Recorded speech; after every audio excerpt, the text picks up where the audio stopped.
Second week की current affairs. तो इसमें हम लोग 8 से लेकर 14 जनवरी के बीच की सभी महत्वपूर्ण करंट अफेयर्स को देखेंगे। इसमें मैंने लगभग 45 क्वेश्चंस लिए हैं और हर एक क्वेश्चन काफी ज्यादा महत्वपूर्ण है। तो आपको इस वीडियो को बिल्कुल ध्यान से और अंत तक देखना है, क्योंकि यहां से कई सारे सवाल आपकी परीक्षाओं में डायरेक्टली पूछे जाएंगे। इससे पहले हम लोगों ने फर्स्ट वीक की वीडियो देखा था और आने वाले समय में हम इसी जनवरी महीने में थर्ड वीक और लास्ट वीक की वीडियो भी देखेंगे। तो इस तरीके से पूरा का पूरा जनवरी महीना कंप्लीट हो जाएगा। तो आज की वीडियो में हम लोग देखने वाले हैं जनवरी 2021 के सेकेंड वीक की करंट अफेयर्स। यहां पर सबसे पहला सवाल है, हेनले पासपोर्ट इंडेक्स 2021 में भारतीय पासपोर्ट को कौन सा स्थान मिला है। तो इंपॉर्टेंट इंडेक्सेस से यह सवाल है और हर एक क्वेश्चन में आपको 3 सेकंड का समय मिलेगा। आप पहले राइट आंसर खुद से सोच सकते हैं, उसके बाद मैं आपको बताऊंगा। तो इस क्वेश्चन का राइट आंसर होगा ऑप्शन नंबर सी, यानी कि 85। ये जो हेनले पासपोर्ट इंडेक्स है, इसके बारे में आपको 3 इंपॉर्टेंट पॉइंट याद रखने हैं। सबसे पहला ये कि इसको जारी करती है एक संस्था जिसका नाम है हेनले एंड पार्टनर्स। ये लंदन की संस्था है और हर साल यही इसको जारी करती है। इसमें नंबर 1 कंट्री है जापान, यानी कि जापान का पासपोर्ट जो है ये दुनिया का सबसे पावरफुल पासपोर्ट है, क्योंकि जो जापान के नागरिक हैं ये सिर्फ पासपोर्ट की मदद से ही दुनिया के 191 देशों में बिना किसी पूर्व वीजा के जा सकते हैं। तो इसलिए जापान का पासपोर्ट जो है ये दुनिया का सबसे पावरफुल पासपोर्ट है। ऐसे ही भारत का जो पासपोर्ट है 20वें स्थान पर है, क्योंकि भारतीय लोगों को बिना किसी पूर्व वीजा के 58 देशों में आने जाने की छूट है। तो इस तरीके से आपको याद रखना है, जो हेनले पासपोर्ट इंडेक्स है इसमें भारत का स्थान है 85वां और नंबर 1 कंट्री है जापान। 51वें भारतीय अंतर्राष्ट्रीय फिल्म महोत्सव में कौन सा देश फोकस देश होगा। आप जानते हैं कि यह जो भारतीय अंतर्राष्ट्रीय फिल्म महोत्सव होता है इसका आयोजन हर साल किया जाता है गोवा की राजधानी पणजी में, और 2020 में इसका 51वां संस्करण होना था, लेकिन कोरोना वायरस के चलते ये हो नहीं पाया था। तो अभी इसका आयोजन किया जा रहा है 16 से लेकर 24 जनवरी के बीच में। तो इस सवाल में ये पूछा जा रहा है कि इस बार का ये जो फिल्म महोत्सव होगा ये किस देश पर केंद्रित होगा, यानी कि इसमें फोकस कंट्री कौन सा होगा। तो इस क्वेश्चन का करेक्ट आंसर है ऑप्शन नंबर डी, यानी कि बांग्लादेश। बांग्लादेश को इस बार के international film festival of India में फोकस कंट्री बनाया गया है। वैसे भी आप जानते हैं कि बांग्लादेश का इस साल 50th इंडिपेंडेंस डे मनाया जाएगा, तो इसलिए भी ये काफी महत्वपूर्ण है। इनमें से कौन सा राज्य चौथे वैश्विक आयुर्वेद महोत्सव 2021 का आयोजन करेगा। इसके आप नाम से ही समझ सकते हैं कि इसमें अंतर्राष्ट्रीय स्तर पर आयुर्वेद के महत्व के बारे में चर्चा आयोजित की जाती है। तो इस बार इसका जो चौथा संस्करण होगा ये मार्च महीने में होगा और इसको होस्ट करेगा केरल। हाल ही में किसे एक बार फिर अमेरिकी संसद की प्रतिनिधि सभा का स्पीकर अपॉइंट किया गया है। जिस तरीके से आप जानते हैं भारत में जो पार्लियामेंट है इसको संसद बोला जाता है, ऐसे अमेरिका की पार्लियामेंट को बोला जाता है कांग्रेस। और भारतीय संसद के 2 सदन हैं, एक तो है लोअर हाउस जिसको बोलते हैं लोकसभा और दूसरा है अपर हाउस यानी कि राज्यसभा। ऐसे ही अमेरिका की जो पार्लियामेंट कांग्रेस है इसका लोअर हाउस जो होता है इसको बोला जाता है हाउस ऑफ रिप्रेजेंटेटिव, यानी कि प्रतिनिधि सभा जिसकी यहाँ पर बात हो रही है। और यहाँ का हाउस है उसको बोला जाता है सेनेट। तो जिस तरीके से भारत की लोकसभा में लोकसभा अध्यक्ष होते हैं, उसी तरीके से अमेरिका का जो हाउस ऑफ रिप्रेजेंटेटिव होता है इसके जो अध्यक्ष हैं यहाँ पर आप इनको देख सकते हैं, इनका नाम है नैन्सी पेलोसी और अभी इन्हीं को दोबारा से अपॉइंट कर दिया गया है। सो आंसर हो जाएगा ऑप्शन सी। हाल ही में किस राज्य की सरकार ने किसानों की आय दोगुनी करने के लिए किसान कल्याण मिशन की शुरुआत की है। तो इसका जो सही आंसर है यह है ऑप्शन नंबर सी, यानी कि उत्तर प्रदेश। ये जो किसान कल्याण मिशन शुरू किया गया है ये 6 जनवरी को स्टार्ट हुआ था और ये 3 हफ्तों तक चलाया जाएगा। इसमें बेसिकली किसानों को राज्य सरकार या फिर केंद्र सरकार द्वारा जो योजनाएं चलाई जा रही हैं किसानों के लिए, उनके बारे में जागरूक किया जाएगा। तो किसान कल्याण मिशन की शुरुआत की है उत्तर प्रदेश सरकार ने। भारतीय मौसम विज्ञान विभाग के अनुसार साल 1901 के बाद से जो 2020 अभी अभी बीता है, ये कौन सा सबसे अधिक गर्म साल रहा? तो भारत का जो इंडियन मेट्रोलॉजिकल डिपार्टमेंट है, इसके हिसाब से साल 1901 के बाद से अब तक का जो सबसे गर्म साल रहा था वो था साल 2016, और ऐसे ही 8वां सबसे गर्म साल था 2020। तो इसका आंसर हो जाएगा 8th। भारतीय मौसम विज्ञान विभाग जो है ये पृथ्वी विज्ञान मंत्रालय के अधीन काम करता है और इसका मुख्यालय है नई दिल्ली में। और इसके जो इस समय महानिदेशक हैं उनका नाम है मृत्युंजय महापात्र। मृत्युंजय महापात्र जो हैं ये इसके महानिदेशक हैं और इसकी स्थापना हुई थी साल 1875 में, और अभी अभी इसका 146वां स्थापना दिवस मनाया गया था 15 जनवरी को। तो ये सारे पॉइंट्स आपको याद रखने। राष्ट्रीय सांख्यिकी कार्यालय के अनुसार वित्तीय वर्ष 2020-21 में, यानी कि जो वित्तीय वर्ष अभी चल रहा है, जो 31 मार्च 2021 को खत्म हो जाएगा, आपको बताना है कि इसमें भारत की जीडीपी में कितने प्रतिशत का संकुचन होगा। तो मौजूदा वित्तीय वर्ष में एनएसओ के अनुसार -7.7% का संकुचन होगा, यानी कि भारतीय अर्थव्यवस्था इस बार बढ़ने के बजाय 7.7% से सिकुड़ जाएगी। Next question and very important, दुनिया की सबसे बड़ी फ्लोटिंग सौर ऊर्जा परियोजना का निर्माण मध्य प्रदेश के किस बांध पर किया जाएगा? यानी कि ये जो सौर ऊर्जा परियोजना है, इसमें जो सोलर पैनल होंगे वो पानी के ऊपर तैरते रहेंगे। तो ये दुनिया का सबसे बड़ा फ्लोटिंग सौर ऊर्जा प्रोजेक्ट होगा। इसको मध्य प्रदेश के ओंकारेश्वर बांध पर बनाया जाएगा। यहां पर आप देख सकते हैं कुछ इस तरीके से ये प्रोजेक्ट बनाया जाएगा और इसमें जो सोलर पैनल्स होंगे ये पानी की सरफेस पर तैरते रहेंगे। हालांकि इनको इस तरीके से डिजाइन किया जाएगा कि अगर पानी का लेवल ऊपर नीचे होता है तो ये अपने आप को एडजस्ट कर लेंगे। तो ये दुनिया का सबसे बड़ा फ्लोटिंग सोलर एनर्जी प्रोजेक्ट है जिसकी क्षमता होगी 600 मेगावाट। यहां पर आप ये भी देख सकते हैं कि इसको मध्य प्रदेश के खंडवा जिले में बनाया जाएगा। दरअसल मध्य प्रदेश के खंडवा जिले में ही नर्मदा नदी के ऊपर एक बांध है जिसका नाम है ओमकारेश्वर बांध, और इसी पर यह प्रोजेक्ट बनाया जाएगा। इसको बनाने में लगभग 3000 करोड़ रुपए खर्च होंगे और ये 2022-23 तक बनकर तैयार हो जाएगा। माधव सिंह सोलंकी, जिनका हाल ही में निधन हो गया, आपको यह बताना है कि ये किस राज्य के पूर्व मुख्यमंत्री थे। यहां पर आप इनको देख सकते हैं, ये कांग्रेस पार्टी के एक मेंबर थे और ये 3 बार गुजरात के मुख्यमंत्री रहे थे। सो करेक्ट आंसर हो जाएगा ऑप्शन नंबर बी।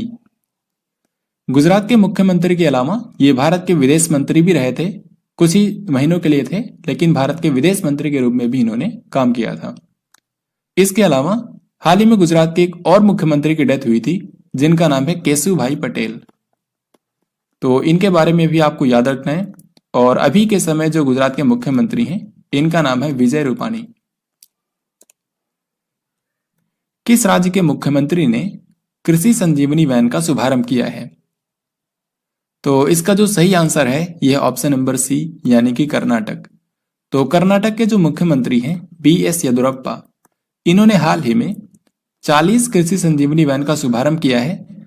और ये सारी जो वैन है इसमें कई तरह के उपकरण हैं, साथ ही इसमें कृषि वैज्ञानिक भी होंगे। और ये जो वैन है ये किसानों के खेतों तक जाएगी और वहां पर किसानों के खेतों की मिट्टी और पानी की गुणवत्ता की जांच करेगी। तो कृषि संजीवनी वैन जो है इसको शुरू किया है कर्नाटक के मुख्यमंत्री VS येदुरप्पा ने। हाल ही में भारत को संयुक्त राष्ट्र सुरक्षा परिषद की 3 प्रमुख समितियों की अध्यक्षता दी गई है। आपको बताना है कि इनमें से कौन इसमें शामिल नहीं है। जैसा कि आप जानते हैं यूनाइटेड नेशन में टोटल 6 अंग हैं और उन्हीं में से एक है यूनाइटेड नेशन सिक्योरिटी काउंसिल, यानी कि संयुक्त राष्ट्र सुरक्षा परिषद। संयुक्त राष्ट्र सुरक्षा परिषद, और अभी अभी इसमें भारत का 8वां कार्यकाल शुरू हुआ है as a non permanent member, जो कि 2 साल के लिए होगा, 2021 और 2022। इस बीच भारत को इस सिक्योरिटी काउंसिल में 3 मेजर कमेटीज का चेयरमैन बनाया गया है। आपको बताना है कि इनमें से कौन सा एक शामिल नहीं है, यही आपसे पूछा गया था। तो इस क्वेश्चन का जो आंसर है यह ऑप्शन नंबर डी, यानी कि भारत सोमालिया प्रतिबंध समिति की अध्यक्षता नहीं करेगा, बाकी जो 3 हैं इनको हेड करेगा, जैसे कि आतंकवाद रोधी समिति, तालिबान प्रतिबंध समिति और लीबिया प्रतिबंध समिति। तो इन तीनों के नाम आपको याद रखने हैं। नेताजी सुभाष चंद्र बोस की 125वीं जयंती मनाने के लिए किसकी अध्यक्षता में एक उच्च स्तरीय समिति का गठन किया गया है? यहां पर जिन लोगों ने भी आंसर अमित शाह किया, इसका आंसर ये नहीं होगा। हालांकि पहले यह डिसाइड किया गया था कि इस समिति के अध्यक्ष होंगे अमित शाह, लेकिन अभी जब इस समिति का गठन किया गया है तो इसका अध्यक्ष बनाया गया है प्रधानमंत्री नरेंद्र मोदी जी को। सो इसका आंसर होगा ऑप्शन ए, ना कि ऑप्शन बी। जैसा कि आप जानते हैं, इस साल 23 जनवरी के दिन नेताजी सुभाष चंद्र बोस जी की 125वीं जयंती होगी। तो इसके अवसर पर अगले 1 साल तक जो भी कार्यक्रम आयोजित किए जाएंगे, उन सभी कार्यक्रम के बारे में डिसीजन लेने का काम होगा इस समिति का, जिसके अध्यक्ष हैं प्रधानमंत्री नरेंद्र मोदी। ऐसे ही मैंने आपको बताया था कि जो सिखों के 9वें गुरु हैं गुरु तेग बहादुर जी, उनकी इस साल 400वीं जयंती मनाई जाएगी और उसको धूमधाम से मनाने के लिए जो समिति बनी है उसके भी अध्यक्ष हैं प्राइम मिनिस्टर नरेंद्र मोदी। तो इन दोनों को आपको एक साथ याद रखना है। हाल ही में भारत और किस देश ने मध्यम रेंज की सतह से हवा में मार करने वाली मिसाइल यानी कि MRSAM मिसाइल का परीक्षण किया है? अगर आपको यह पता हो कि इसको विकसित किसने किया है तो भी आप इसका आंसर गेस कर सकते हैं। देखिए, जो MRSAM मिसाइल है, medium range surface to air missile, इसको भारत के DRDO और इजराइल की इजराइल एरोस्पेस इंडस्ट्रीज, इन दोनों ने मिलकर इसको विकसित किया है। तो अभी हाल ही में इसका परीक्षण किया गया था भारत और इजराइल के द्वारा। क्योंकि ये एक मध्यम रेंज की मिसाइल है तो इसकी मारक क्षमता है 50 से लेकर 70 किलोमीटर। अगला क्वेश्चन यहां पर स्पोर्ट्स से है। आपको ये बताना है कि पुरुषों के टेस्ट मैच में अंपायरिंग करने वाली पहली महिला अंपायर कौन बन गई हैं? यह क्वेश्चन काफी ट्रिकी है, क्योंकि अगर यहां पर टेस्ट की बजाय T20 हो जाए तो इसका आंसर बदल जाएगा। सबसे पहले यहां पर आप देख सकते हैं जैकलिन विलियम्स, जो कि वेस्टइंडीज टीम के लिए खेलती हैं। ये पहली महिला बनी थी जिन्होंने पुरुषों के अंतर्राष्ट्रीय मैच में थर्ड अंपायर की भूमिका निभाई थी। यह 2020 में एक T20 मैच था जिसमें इन्होंने थर्ड अंपायर की भूमिका निभाई थी और ये किसी भी पुरुषों के अंतर्राष्ट्रीय मैच में अंपायरिंग करने वाली पहली महिला बनी थी। लेकिन अभी अभी क्लेयर पोलोसैक ने पुरुषों के अंतर्राष्ट्रीय टेस्ट मैच में फोर्थ अंपायर की भूमिका निभाई है और इस तरीके से ये पुरुषों के टेस्ट मैच में अंपायरिंग करने वाली पहली महिला बनी है। तो अब यहां पर हम सवाल को देखते हैं। अगर आपसे टेस्ट मैच का पूछा जाए तो आंसर होगा क्लेयर पोलोसैक, जो कि ऑस्ट्रेलिया की एक अंपायर हैं। लेकिन अगर आपसे T20 का पूछा जाए तो आंसर होगा जैकलिन विलियम्स, जो कि हैं जमैका से। लेकिन अभी अभी जो रिकॉर्ड बना है ये टेस्ट मैच में बना है, तो ये काफी महत्वपूर्ण है, आपकी आने वाली परीक्षाओं में पूछा जा सकता है। ब्लूमबर्ग बिलियनियर इंडेक्स के अनुसार दुनिया के सबसे अमीर व्यक्ति कौन बन गए हैं? तो इसका राइट आंसर आप सभी जानते हैं, आंसर है एलॉन मस्क। हाल ही में इन्होंने जो अमेजन कंपनी के मालिक हैं जेफ बेजोस, इनको पीछे छोड़ा है और एलॉन मस्क अब दुनिया के सबसे अमीर व्यक्ति बन गए हैं। इनकी अर्निंग का जो मेन सोर्स है ये 2 कंपनियां हैं। एक तो है टेस्ला, जो कि इलेक्ट्रिक व्हीकल बनाती है, और दूसरी कंपनी है private space agency SpaceX. हाल ही में किस राज्य में एक अभियान चलाया गया जिसका नाम था एक जिला एक शिल्प? तो नाम से आप समझ सकते हैं कि यह जो अभियान चलाया गया था ये राज्य के हर एक जिले में वहां की जो स्थानीय पारंपरिक शिल्पकला है उसको प्रोत्साहित करने के लिए चलाया गया था। तो आपको इसका आंसर बताना है। आपके सामने ऑप्शंस हैं हरियाणा, मध्य प्रदेश, उत्तराखंड या फिर पश्चिम बंगाल। तो ये जो अभियान है इसको जिस राज्य में चलाया गया है, इस राज्य में टोटल जिलों की संख्या है 52। तो आप गेस कर सकते हैं, आंसर हो जाएगा मध्य प्रदेश। मध्य प्रदेश में एक जिला एक शिल्प नाम का अभियान चलाया गया। यहां पर आपको कंफ्यूज नहीं होना है। उत्तर प्रदेश में ऐसे नाम से एक योजना है जिसका नाम है एक जिला एक उत्पाद। तो 1 डिस्ट्रिक्ट 1 प्रोडक्ट जो स्कीम है ये उत्तर प्रदेश की है, लेकिन ये अभियान चलाया गया था हाल ही में मध्य प्रदेश में। हाल ही में गूगल क्लाउड ने एशिया प्रशांत क्षेत्र के लिए किसको अपना नया प्रमुख बनाने की अनाउंसमेंट की है? तो इसका जो राइट आंसर है यह है ऑप्शन ए, यानी कि करण बजवा। वैसे तो जो करण वजुआ हैं ये आज के समय भारत में गूगल क्लाउड के हेड हैं, लेकिन अब इनको जल्द ही पूरे एशिया प्रशांत क्षेत्र के लिए गूगल क्लाउड का हेड बना दिया जाएगा। हाल ही में केंद्र सरकार ने लद्दाख की संस्कृति और वहां की भाषा के संरक्षण के लिए किसकी अध्यक्षता में एक समिति गठित करने का निर्णय लिया है? तो यूनियन टेरिटरी ऑफ लद्दाख की जो विशेष संस्कृति है, यहाँ की लैंग्वेज, इनफैक्ट यहाँ की भूमि, इन सब के संरक्षण के लिए जो समिति गठित की जाएगी, इसके अध्यक्ष होंगे भारत के गृह राज्य मंत्री किशन रेड्डी। सो इस क्वेश्चन का आंसर हो जाएगा ऑप्शन सी, गृह राज्य मंत्री किशन रेड्डी इसके अध्यक्ष होंगे। लद्दाख के इस समय उपराज्यपाल हैं राधा कृष्ण माथुर। लद्दाख में आप जानते हैं दो जिले आते हैं, एक तो है लेह और दूसरा है कारगिल। और अभी अभी लेह में 3500 मीटर की ऊंचाई पर एक मौसम विज्ञान केंद्र बनाया गया है, जो कि भारत में सबसे ज्यादा ऊंचाई पर बनाया गया मौसम विज्ञान केंद्र है। इसके अलावा लेह हाल ही में एक और कारण से न्यूज में था, क्योंकि लेह के अंदर एक वैली है, घाटी है, जिसको बोला जाता है नुब्रा वैली, और यहाँ पर पहली बार आइस क्लाइंबिंग फेस्टिवल का आयोजन किया गया है। तो ये सारे पॉइंट्स आपको याद रखने हैं। अब हम आगे बढ़ते हैं। वैश्विक आर्थिक संभावना रिपोर्ट किस संगठन द्वारा जारी की जाती है? ये जो ग्लोबल इकोनॉमिक प्रॉस्पेक्ट रिपोर्ट होती है, इसको जारी करता है वर्ल्ड बैंक, और अभी अभी इसका लेटेस्ट एडिशन लॉन्च हुआ है जनवरी 2021 में। तो इसके बारे में आपको दो इंपॉर्टेंट पॉइंट याद रखने हैं। सबसे पहला ये कि वैश्विक अर्थव्यवस्था जो है इसमें 4.3% की गिरावट आएगी, वहीं भारतीय अर्थव्यवस्था में 9.6% की गिरावट आएगी। ये इस वित्तीय वर्ष की बात हो रही है, जो कि 31 मार्च को खत्म हो जाएगा, लेकिन अगले वित्तीय वर्ष में भारत और वैश्विक अर्थव्यवस्था दोनों में पॉजिटिव ग्रोथ होगी। वैश्विक अर्थव्यवस्था में 4% और भारतीय अर्थव्यवस्था में 5.4%। तो इतना डेटा आपको याद रखना है। इसको वर्ल्ड बैंक द्वारा जारी किया जाता है। वर्ल्ड बैंक का हेडक्वार्टर है वाशिंगटन डीसी में, और इसके इस समय अध्यक्ष हैं डेविड मालपास। कोलकाता अंतर्राष्ट्रीय फिल्म महोत्सव, जिसका आयोजन आप नाम से ही समझ सकते हैं, हर बार इसका आयोजन किया जाता है पश्चिम बंगाल की राजधानी कोलकाता में। तो आपको बताना है कि इसका कौन सा संस्करण हाल ही में आयोजित किया गया है 8 से लेकर 15 जनवरी तक। तो इस बार जो इसका संस्करण था यह था 26वां।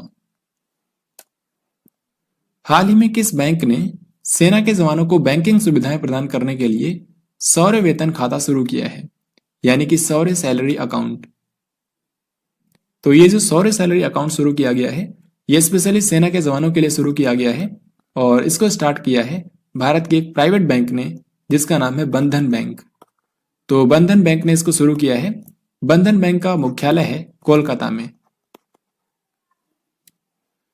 हाल ही में किस देश में, इनमें से किस देश में दुनिया की पहली double stack long haul container train को रवाना किया गया? तो इसका जो राइट आंसर है अपना भारत। आंसर हो जाएगा ऑप्शन सी। यहां पर आप देख सकते हैं प्रधानमंत्री नरेंद्र मोदी जी ने इस 1.5 किलोमीटर लंबी ट्रेन को रवाना किया था। इसको हरियाणा के न्यू अटेले से लेकर राजस्थान में न्यू किशनगंज के बीच में रवाना किया गया था। यहाँ पर आप देख सकते हैं इसमें एक के ऊपर एक 2 स्टैक लगे हुए हैं। ये डबल स्टैक कंटेनर ट्रेन है और इसको इलेक्ट्रिक के जरिए रवाना किया गया, और इसी मामले में यह दुनिया की पहली ऐसी डबल स्टैक कंटेनर ट्रेन है जिसको इलेक्ट्रिक के जरिए रवाना किया गया हो। और जैसा कि आप जानते हैं भारत में डेडिकेटेड फ्रेट कॉरिडोर का निर्माण किया जा रहा है, जिस पर सिर्फ मालगाड़ियां ही चलेंगी।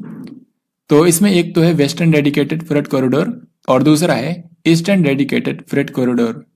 इसमें जो WDFC है, इसके रेवाड़ी मदार सेक्शन का उद्घाटन भी किया था प्रधानमंत्री नरेंद्र मोदी जी ने, जिसकी लंबाई है 306 किलोमीटर। तो इस क्वेश्चन के बारे में आपको इतना याद रखना है। अब हम आगे बढ़ते हैं। भारत का पहला फायर पार्क किस राज्य में स्थापित किया गया है? ये क्वेश्चन काफी महत्वपूर्ण है, क्योंकि भारत में पहली बार अपनी तरह का एक फायर पार्क बनाया गया है। इसका बेसिकली मतलब यह है कि अगर कहीं पर आग लग जाती है तो उसके लिए कौन से सुरक्षा उपाय किए जा सकते हैं, इसके बारे में लोगों को इसमें बताया जाएगा। तो ये जो फायर पार्क बनाया गया है, इसका उद्घाटन किया था नवीन पटनायक ने, यानी कि ओडिशा के मुख्यमंत्री। तो इस क्वेश्चन का आंसर हो जाएगा ओडिशा। ये फायर पार्क जो है ये ओडिशा की राजधानी भुवनेश्वर में बनाया गया है। इसके अलावा भुवनेश्वर में ही कोरोना वायरस के कारण जो फ्रंट लाइन वॉरियर्स मारे गए हैं उनके लिए एक स्मारक भी बनाया जाएगा।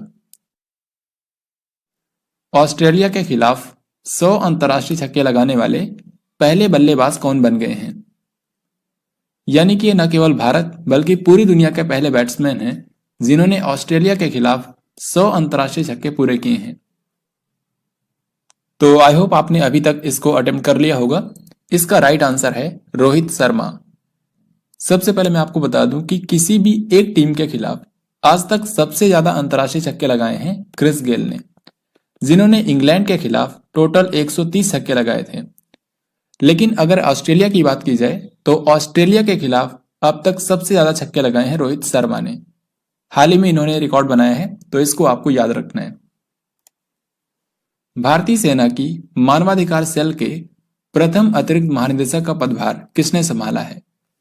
यानी कि इंडियन आर्मी की जो मानवाधिकार सेल का गठन किया गया है, इसके पहले हेड कौन बने हैं? तो इसका जो राइट आंसर है यह है ऑप्शन नंबर बी, यानी कि major general Gautam Chauhan. Major general Gautam Chauhan को इंडियन आर्मी की मानवाधिकार सेल का हेड बनाया गया है। ये जो इंडियन आर्मी की मानवाधिकार सेल का गठन किया गया है, इसका काम यह होगा कि इंडियन आर्मी के अंतर्गत जितने भी मानवाधिकारों से रिलेटेड रिपोर्ट्स आएंगी उनकी जांच करने का काम होगा इस मानवाधिकार सेल का। तो पहली बार इसका गठन किया गया है और इसके हेड बने हैं मेजर जनरल गौतम चौहान।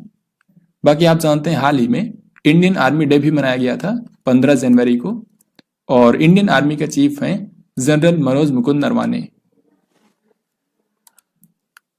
12 और 13 जनवरी को भारतीय नौसेना ने सी विजिल 21 नाम से एक समुद्री रक्षा अभ्यास का आयोजन किया। आपको बताना है कि ये इसका कौन सा संस्करण था। यह जो सी विजिल नाम का अभ्यास है जिसको इंडियन नेवी आयोजित करती है, इसका पहला संस्करण आयोजित किया गया था साल 2019 में, और क्योंकि हर 2-2 साल में होता है तो 2021 में इसका दूसरा चरण आयोजित किया गया है। सो करेक्ट आंसर हो जाएगा ऑप्शन नंबर बी। और जैसा कि यहां पर क्वेश्चन में ही लिखा है कि ये एक समुद्री रक्षा अभ्यास है, यानी कि कोस्टल डिफेंस एक्सरसाइज, यानी कि जो भारत की तटरेखा है इसके आसपास सुरक्षा को बढ़ावा देने के लिए इस अभ्यास का आयोजन किया जाता है। और क्योंकि आप जानते हैं भारत की तटरेखा जो है ये 9 राज्यों और टोटल 4 केंद्र शासित प्रदेशों से लगती है, तो टोटल 13 जगहों पर इसका आयोजन किया गया। ये जो समुद्री रक्षा अभ्यास था इसका आयोजन भारत के 13 राज्यों या फिर केंद्र शासित प्रदेशों में किया गया। जैसे अगर हम राज्यों की बात करें तो सबसे पहले यहाँ पर है गुजरात, फिर इसके बाद महाराष्ट्र, गोवा, कर्नाटक, केरल, तमिलनाडु, आंध्र प्रदेश, इसके बाद यहाँ पर है ओडिशा और फिर उसके बाद पश्चिम बंगाल। तो ये हैं 9 राज्य। बाकी जो 4 केंद्र शासित प्रदेश हैं इनमें से एक तो यहाँ पर है दादरा नगर हवेली तथा दमन और दीव, फिर इसके बाद ये है लक्षद्वीप, इसके बाद यहाँ पर है पुडुचेरी और ये है अंडमान निकोबार। तो इन सब जगहों पर समुद्री सुरक्षा को बढ़ावा देने के लिए इस अभ्यास का आयोजन किया गया है। और इस समय भारतीय नौसेना के चीफ हैं एडमिरल करमबीर सिंह। जैसा कि आप सभी जानते हैं हर साल 9 जनवरी के दिन मनाया जाता है प्रवासी भारतीय दिवस, या फिर इसको एनआरआई डे भी बोला जाता है। 9 जनवरी को इसलिए मनाया जाता है क्योंकि 9 जनवरी 1915 को महात्मा गांधी साउथ अफ्रीका से वापस आए थे। तो ये जो प्रवासी भारतीय दिवस हर साल 9 जनवरी को मनाया जाता है, इसी दिन प्रवासी भारतीय दिवस सम्मेलन का भी आयोजन किया जाता है, जो कि 2021 में 16 संस्करण था। तो आपको बताना है कि जो सम्मेलन आयोजित किया गया था इसका उद्घाटन किसके द्वारा किया गया? तो इसका उद्घाटन किया था भारत के प्रधानमंत्री नरेंद्र मोदी जी ने, और इस सम्मेलन की थीम थी कंट्रीब्यूटिंग टू आत्मनिर्भर भारत, यानी कि आत्मनिर्भर भारत में योगदान। इसी के साथ हम लोग देखते हैं कि इस वीक में कौन कौन से इंपॉर्टेंट डेज मनाए गए हैं। जैसा कि मैंने आपको बताया 9 जनवरी को मनाया गया प्रवासी भारतीय दिवस, या फिर इसको एनआरआई डे भी बोला जाता है। इसके जस्ट बाद 10 जनवरी को मनाया गया विश्व हिंदी दिवस, यानी कि वर्ल्ड हिंदी डे। लेकिन आपको याद रखना है कि भारत में जो हिंदी दिवस होता है यह हर साल 14 सितंबर के दिन मनाया जाता है, क्योंकि 14 सितंबर 1949 को संविधान सभा ने हिंदी भाषा को भारत की आधिकारिक भाषा का दर्जा दिया था। तो 10 जनवरी को विश्व हिंदी दिवस और 14 सितंबर को भारत में हिंदी दिवस। इसके बाद 12 जनवरी को मनाया गया राष्ट्रीय युवा दिवस। ये स्वामी विवेकानंद जी की जयंती के रूप में मनाया जाता है, जिनका जन्म हुआ था 12 जनवरी 1863 को। तो इनकी जयंती को राष्ट्रीय युवा दिवस के रूप में मनाया जाता है। यहां पर मैं आपसे क्वेश्चन पूछता हूं, आपको यह बताना है कि जो विश्व युवा दिवस होता है ये किस दिन मनाया जाता है। वर्ल्ड यूथ डे ये कौन से दिन मनाया जाता है ये आपको बताना है। देन इसके बाद 14 जनवरी को मनाया गया पूर्व सैनिक दिवस यानी कि वेटरन्स डे। भारत में पूर्व सैनिकों की याद में यह दिवस मनाया जाता है हर साल 14 जनवरी को। देन इसके बाद ये रहा अगला सवाल, हाल ही में ट्राइफेड ने किस राज्य के 5 जिलों में ट्राई-फूड पार्कों की स्थापना करने की अनाउंसमेंट की है। ये जो ट्राइफेड नाम की संस्था है ये जनजातीय कार्य मंत्रालय के अधीन काम करती है। ये बेसिकली भारत के आदिवासी समुदाय के लिए उनके कल्याण के लिए काम करती है। तो आपको बताना है कि ये किस राज्य के 5 जिलों में ट्राई-फूड पार्कों की स्थापना करेगी। तो इसका जो राइट आंसर है यह है ऑप्शन नंबर डी यानी कि मध्य प्रदेश। मध्य प्रदेश के 5 जिलों में ट्राई-फूड पार्कों की स्थापना की जाएगी और इसके लिए ट्राइफेड ने अखिल भारतीय वनवासी कल्याण आश्रम के साथ में सहयोग किया है। ये जो ट्राई-फूड पार्क बनाए जाएंगे ये एक तरीके से खाद्य प्रसंस्करण केंद्र होंगे। तो भारत के आदिवासी समुदाय के जो वनों की उपज होगी उसको यहाँ पर खरीद कर रखा जाएगा और इन ट्राई-फूड पार्कों में उनका प्रसंस्करण किया जाएगा और उसके बाद उसको पूरे भारत में सेल किया जाएगा। तो इस तरह का ट्राई-फूड पार्क मध्य प्रदेश के 5 जिलों में बनाए जाएंगे। किस भारतीय अमेरिकी व्यक्ति ने अमेरिकी सेना के पहले मुख्य सूचना अधिकारी के रूप में पदभार संभाला है। तो अमेरिकी रक्षा विभाग में एक नया पद बनाया गया है, मुख्य सूचना अधिकारी यानी कि चीफ इंफॉर्मेशन ऑफिसर। और इस पद पर नियुक्त होने वाले जो पहले व्यक्ति हैं ये भारतीय मूल के व्यक्ति हैं। इनका नाम है Raj Iyer, doctor Raj Iyer. So this question is very important. जैसा कि मैंने आपको बताया कि हर साल 12 जनवरी को मनाया जाता है राष्ट्रीय युवा दिवस यानी कि नेशनल यूथ डे। तो इसी के साथ यानी कि 12 जनवरी को ही एक उत्सव शुरू होता है जिसका नाम होता है राष्ट्रीय युवा उत्सव और इस बार इसका 24वां संस्करण था। तो आपको बताना है कि इस 24वें राष्ट्रीय युवा उत्सव का विषय क्या रखा गया था। इसकी इस बार थीम थी युवा उत्साह नए भारत का, युवा उत्साह नए भारत का। सो इसका राइट आंसर हो जाएगा ऑप्शन डी। आपको याद होगा पिछली बार इसका आयोजन किया गया था लखनऊ में और उसकी थीम थी फिट यूथ फिट इंडिया, लेकिन इस बार ये वर्चुअली हुआ है और इसकी थीम है युवा उत्साह नए भारत का। हाल ही में किस देश ने पाकिस्तानी महिलाओं के लिए मलाला यूसुफजई छात्रवृत्ति अधिनियम पारित किया है। तो इसको पारित किया है अमेरिका की सरकार ने। अब ये जो मलाला यूसुफजई स्कॉलरशिप एक्ट पारित किया गया है इससे पाकिस्तानी महिलाओं को हायर एजुकेशन करने में हेल्प मिलेगी, क्योंकि इस अधिनियम के तहत जो अमेरिका में अंतर्राष्ट्रीय विकास के लिए एजेंसी है जिसको बोला जाता है यूएसएड यानी कि United states agency for international development, इसके द्वारा पाकिस्तानी महिलाओं को 50% तक स्कॉलरशिप दी जाएगी। तो इसके बारे में आपको याद रखना है, इसको पारित किया है अमेरिका की सरकार ने। 12 लाख करोड़ रुपए के बाजार पूंजीकरण को छूने वाली दूसरी भारतीय कंपनी कौन सी बन गई है। तो पहली कंपनी बनी थी रिलायंस इंडस्ट्रीज लिमिटेड और अभी दूसरी कंपनी बनी है टाटा कंसल्टेंसी सर्विसेज यानी कि टीसीएस। सो आंसर हो जाएगा ऑप्शन बी।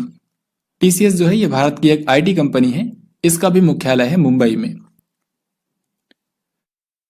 हाल ही में किस केंद्रीय मंत्री ने कोयला खनन क्षेत्र में single window clearance system web portal का उद्घाटन किया है।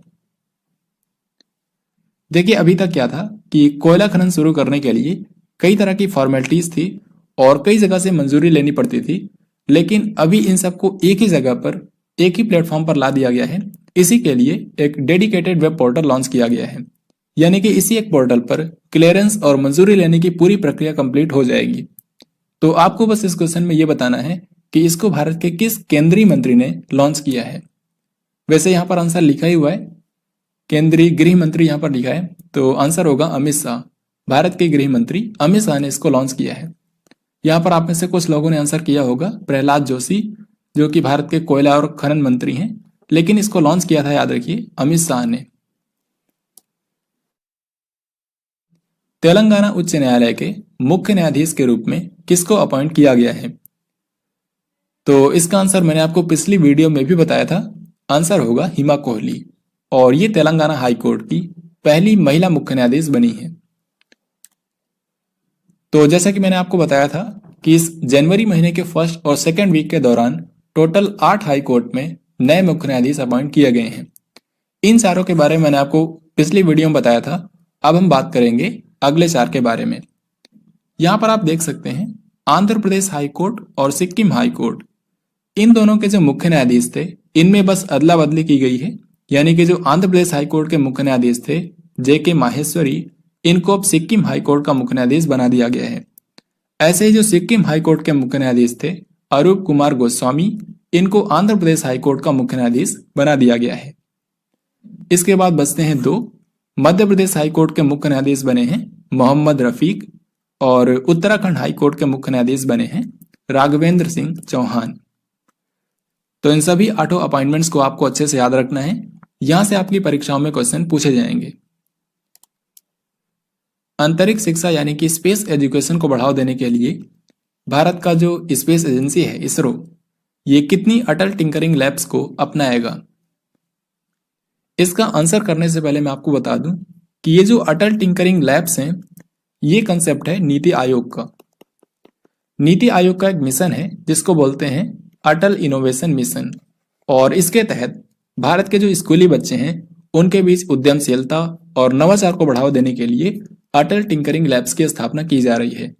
और अभी तक भारत के तमाम शहरों में हजारों अटल टिंकरिंग लैब्स की स्थापना की गई है। तो इन्हीं में से 100 अटल टिंकरिंग लैब्स को इसरो अपनाएगा ताकि भारत में स्पेस एजुकेशन को बढ़ावा दिया जा सके। तो इसका आंसर होगा ऑप्शन नंबर बी। इसरो जो है ये 100 अटल टिंकरिंग लैब्स को अपनाएगा। इसरो के अध्यक्ष हैं के सिवान, जिनका कार्यकाल 1 साल के लिए बढ़ा दिया गया है। ICC बोर्ड की मीटिंग्स में BCCI का आधिकारिक प्रतिनिधि किसको अपॉइंट किया गया है? जिस तरीके से आप जानते हैं भारत में क्रिकेट को कंट्रोल करने वाली बॉडी है BCCI, ऐसे ही पूरी दुनिया में क्रिकेट को कंट्रोल करती है ICC यानी कि इंटरनेशनल क्रिकेट काउंसिल, जिसका मुख्यालय है दुबई में। तो इसके जो बोर्ड की मीटिंग्स होती है उसमें BCCI को रिप्रेजेंट करेंगे जय शाह। सो आंसर हो जाएगा ऑप्शन नंबर ए। ICC के इस समय अध्यक्ष हैं न्यूजीलैंड के ग्रेग बार्कले, और BCCI के अध्यक्ष हैं सौरभ गांगुली। यहां पर आप जिनको देख रहे हैं ये दुनिया के सबसे पुराने प्रथम श्रेणी के क्रिकेटर थे, और अभी हाल ही में 100 साल की उम्र में इनकी डेथ हो गई है।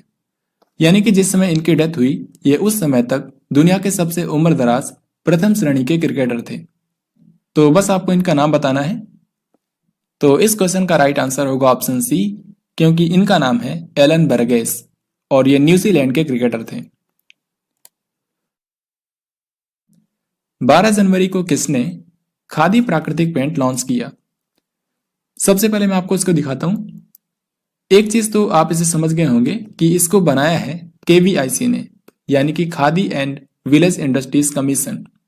और क्योंकि जो KVIC है ये MSME मंत्रालय के अधीन काम करता है, तो भारत के जो MSME मंत्री हैं नितिन गडकरी, इन्होंने इसको लॉन्च किया है।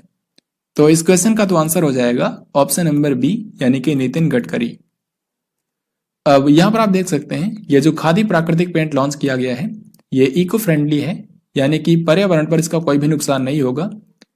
इसको बनाने में ज्यादातर गाय के गोबर का इस्तेमाल किया गया है, और यहाँ पर आप देख सकते हैं इसके 8 लाभ बताए गए हैं, यानी कि इसके 8 अलग अलग लाभ हैं। जैसे कि ये एंटी बैक्टीरियल है, यानी कि इस पर बैक्टीरिया का कोई भी असर नहीं होगा। एंटी फंगल है, यानी कि इस पर फंगस भी नहीं लगेंगे। नॉन टॉक्सिक है, यानी कि ये विषैला नहीं है। ऑर्डरलेस है, यानी कि इसमें कोई भी गंध नहीं है। ऐसे ही कॉस्ट इफेक्टिव है, यानी कि ये काफी सस्ता है। तो इस तरीके से इस पेंट के कई सारे गुण हैं। इसको लॉन्च किया भारत के MSME मंत्री नितिन गडकरी ने, जो कि भारत के रोड एंड ट्रांसपोर्ट मिनिस्टर भी हैं। इसके बाद अगला सवाल यहां पर पूछा जा रहा है कि भारतीय मूल के किस व्यक्ति को COP26 जलवायु सम्मेलन के अध्यक्ष के रूप में चुना गया है? आप जानते हैं कि जो COP26 सम्मेलन होगा जलवायु परिवर्तन पर, इसका आयोजन इस बार किया जाएगा स्कॉटलैंड के ग्लासगो शहर में। तो इस सम्मेलन का जो अध्यक्ष होगा वो एक भारतीय मूल के व्यक्ति हैं। इनका नाम है Alok Sharma. This is very very important. अब इस क्वेश्चन में आपको ये बताना है कि इस साल राष्ट्रीय सड़क सुरक्षा माह यानी कि नेशनल रोड सेफ्टी मंथ कब से कब तक मनाया जाएगा। एक चीज तो आप यहां पर गेस कर सकते हैं कि इसका आयोजन किया जाएगा सड़क परिवहन और राजमार्ग मंत्रालय द्वारा, जिसके मंत्री हैं नितिन गडकरी। तो इसका इस बार आयोजन किया जाएगा 18 जनवरी से लेकर 17 फरवरी के बीच में। 18 जनवरी को ये शुरू हुआ है और 17 फरवरी को ये समाप्त होगा। This question is very very important. आपको बताना है कि केंद्रीय औद्योगिक सुरक्षा बल यानी कि CISF के नए महानिदेशक कौन बन गए हैं। ये जो CISF है ये भारत के औद्योगिक संस्थानों की सुरक्षा करता है और इसके नए महानिदेशक हाल ही में बने हैं सुबोध कुमार जायसवाल। सुबोध कुमार जायसवाल बने हैं CISF के नए महानिदेशक और ये इसके 28वें डायरेक्टर जनरल हैं। सो this question is very very important.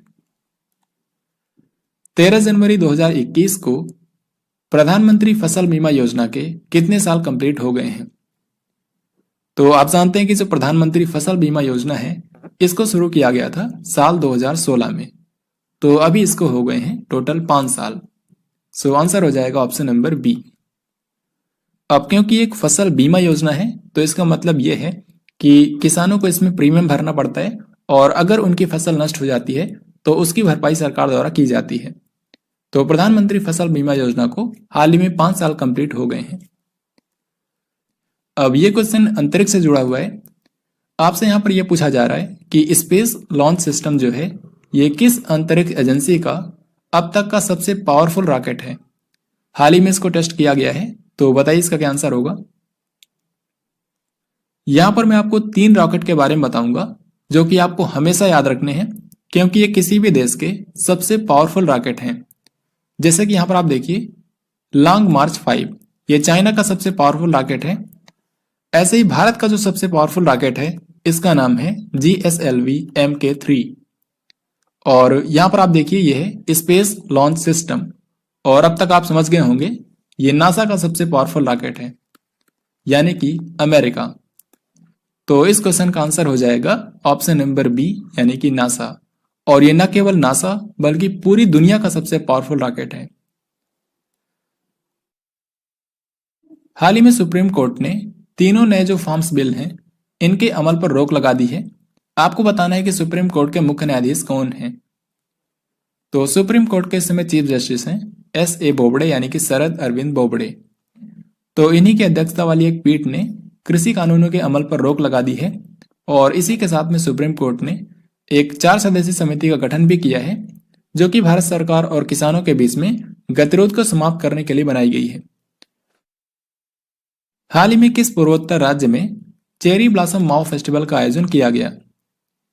Cherry blossom Mao festival जो है ये मणिपुर में आयोजन किया गया था। इसका बेसिकली मणिपुर के सेनापति जिले में जो माओ रीजन है इसको चेरी ब्लॉसम के लिए ही जाना जाता है और यहीं पर हाल ही में चेरी ब्लॉसम माओ फेस्टिवल का आयोजन किया गया। इसका उद्घाटन किया था जो मणिपुर के मुख्यमंत्री हैं N बीरेन सिंह, इन्होंने इसका उद्घाटन किया था। देन इसके बाद ये रहा अगला सवाल वेनेडियम जो कि एक उच्च मूल्य वाली धातु है और ये काफी दुर्लभ धातु है। भारत में तो बहुत ही कम पाई जाती है। आपको ये बताना है कि हाल ही में इसको किस राज्य में खोजा गया है। तो इसको अभी अभी खोजा गया है अरुणाचल प्रदेश में। सो आंसर हो जाएगा ऑप्शन डी। वेनेडियम जो है ये जैसा कि मैंने आपको बताया काफी उच्च मूल्य वाली धातु है। इसका परमाणु क्रमांक होता है 23 और इसका बेसिकली इस्तेमाल किया जाता है स्टील को मजबूत बनाने में। तो हाल ही में वेनेडियम धातु को खोजा गया है भारत के पूर्वोत्तर राज्य अरुणाचल प्रदेश में। तो ये था आज का लास्ट क्वेश्चन। उम्मीद है कि आपने इस वीडियो को बहुत ही ध्यान से देखा होगा। अब आपके लिए यहाँ पर 2 सवाल होंगे जिनके राइट आंसर आपको कमेंट बॉक्स में लिखकर बताने हैं। सबसे पहला सवाल है कि इनमें से कौन सा एक विकल्प सुमेलित नहीं है। यहाँ पर एक तरफ हाईकोर्ट का नाम लिखा है और दूसरे तरफ चीफ जस्टिस। आपको बताना है कि इनमें से कौन सा एक सही नहीं है। इसके बाद दूसरा सवाल है कि हेनली पासपोर्ट इंडेक्स 2021 के अनुसार दुनिया का सबसे पावरफुल पासपोर्ट किस देश का है। जर्मनी, सिंगापुर, जापान या फिर अमेरिका। तो आपका जो भी राइट आंसर हो वो आपको कमेंट बॉक्स में लिखकर बताना है। इस तरीके से हमने सेकेंड वीक के जो जितने भी इंपॉर्टेंट क्वेश्चन हो सकते थे उन सभी को हमने यहाँ पर इस वीडियो के अंदर कवर कर लिया है। इसके बाद ऐसे ही थर्ड वीक और लास्ट वीक की वीडियो भी आएगी। तो अगर आपको ये वीडियो पसंद आया है तो इसको लाइक और शेयर जरूर करें, और आपको ये वीडियो कैसा लगा कमेंट बॉक्स में अपना फीडबैक जरूर दें। Thanks for watching this video. जय हिंद, वंदे मातरम।